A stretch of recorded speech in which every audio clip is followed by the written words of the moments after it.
O Brasil colonial, 1443 a 1580.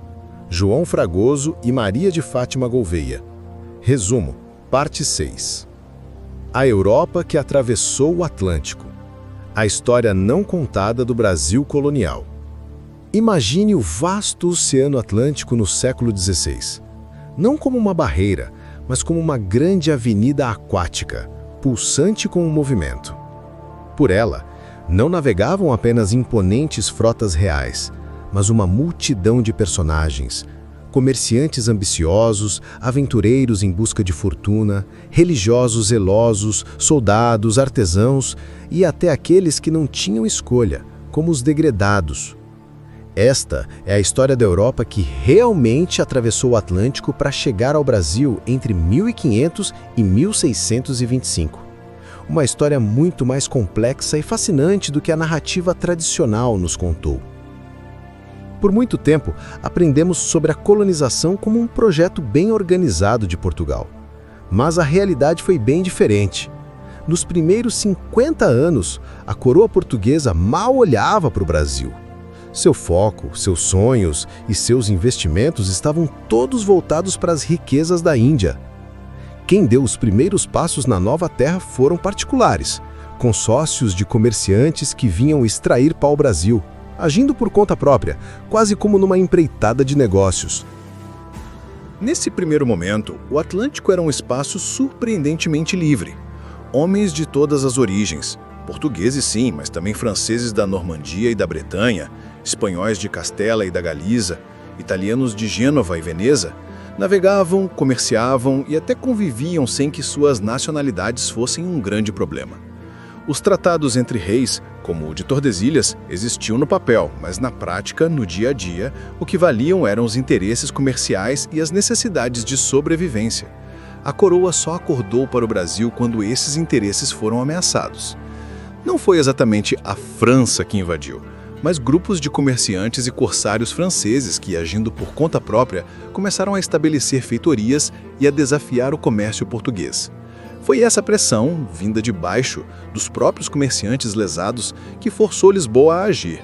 A solução inicial foi criar as capitanias hereditárias, entregando pedaços de terra a particulares para que eles próprios povoassem e defendessem.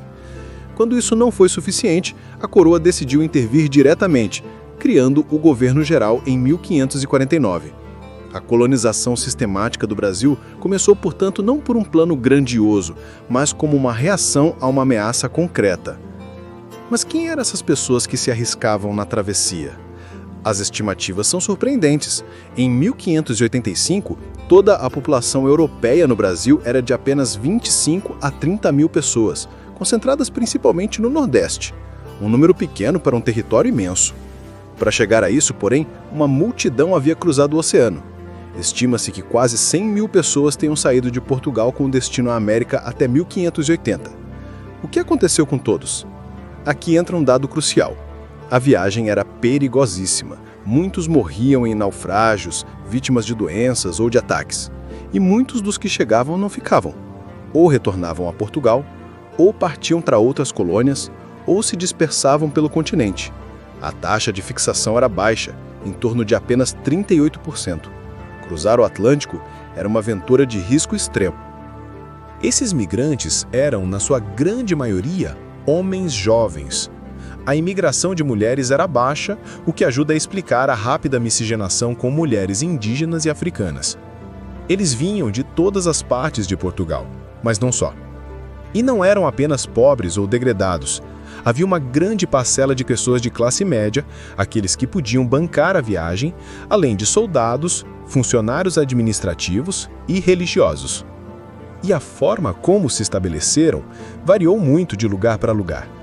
No sul, nas capitanias como São Vicente, o povoamento foi mais espontâneo, liderado por aventureiros em busca de indígenas para aprisionar ou de minas de ouro lendárias. As elites que se formaram lá eram fechadas, praticando casamentos dentro do próprio grupo para proteger suas terras e seu status. Já no Nordeste, na Bahia e em Pernambuco, o cenário foi diferente. O sucesso precoce dos engenhos de açúcar e a presença mais forte do governo geral atraíram pessoas de uma origem social um pouco melhor, muitas de famílias da baixa nobreza. Clãs familiares poderosos, como os Albuquerque e os Cavalcante, criaram verdadeiras dinastias locais, controlavam a política e a economia e mantinham fortes laços com o poder em Lisboa. E isso nos leva a uma das características mais marcantes dessa época: a incrível mobilidade e a fluidez das fronteiras. A ideia de um Brasil rigidamente português e de uma América espanhola fechada é uma ilusão. A realidade era uma mistura constante. Havia uma presença maciça de comerciantes portugueses em cidades espanholas como Lima, Potosí e Buenos Aires. Da mesma forma, era comum encontrar castelhanos, italianos, flamengos e franceses integrados perfeitamente na sociedade brasileira, como mostram registros de casamento e até processos da Inquisição. As ordens religiosas, como os jesuítas, eram particularmente cosmopolitas, reunindo padres de toda a Europa. As fronteiras entre os impérios eram porosas, permeáveis. As pessoas circulavam, negociavam e se estabeleciam com uma liberdade que hoje nos surpreende. E o que aconteceu quando Portugal e Espanha se uniram sob um único rei, entre 1580 e 1640? O senso comum diria que essa união tornou tudo ainda mais fácil, criando um império global sem fronteiras. Mas a história é mais complexa. Economicamente, de fato, os laços se estreitaram. Mercadores portugueses ganharam ainda mais acesso aos portos espanhóis. No entanto, administrativamente, as leis e fronteiras permaneceram separadas. E, paradoxalmente, esta maior presença portuguesa na América Espanhola começou a gerar atrito.